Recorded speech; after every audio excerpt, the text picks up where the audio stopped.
Some of the morning papers for you, and we'll start with the Daily Mirror. Travel chaos, as you can see, dominating many of the front pages this morning. The Mirror describes the 6-hour queues at Dover yesterday as summer getaway hell. Now, the Daily Telegraph reports that the Foreign Secretary and Conservative leadership finalist, Liz Truss, has told France it must stop the avoidable and unacceptable problems at the border. French officials, however, blamed the delays on a technical incident. The Times carries an interview with Liz Truss, a rival for the top job, Rishi Sunak. He tells the paper the UK faces a national emergency, saying he'll put government on a crisis footing from day one if he becomes Prime Minister. And one of the most watched videos on the BBC News website shows a huge swarm of jellyfish surrounding a boat off the coast of Israel. Scientists blame pollution and climate change for their increasing numbers. That's an extraordinary picture, that one. Isn't it? Good news. We've obviously been talking about the cost of living crisis and food prices going up.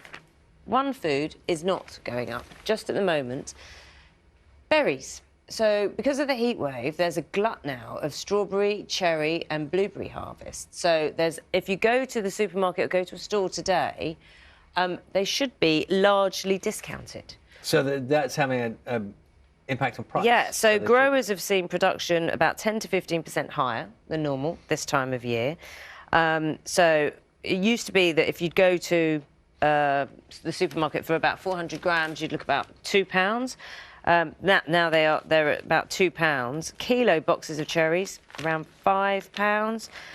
But now they're all dropping. So some good news. Perfect timing. Yeah. Perfect timing. I'm going to bring you a story, and I've not seen this statue before, but this is, as you can see, King Kong, and this is a replica of a statue that was erected in Birmingham in the 1970s, and at the time, no one really liked it. It's a huge statue. And it's the red eyes that aren't very nice. Yeah, so it was 18 foot high, and it was made by an artist called Nicholas Munro, who's still alive now. And it didn't go down very well at the time in Birmingham, and people didn't like it, and there was a big row about whether or not it was proper art or whatever.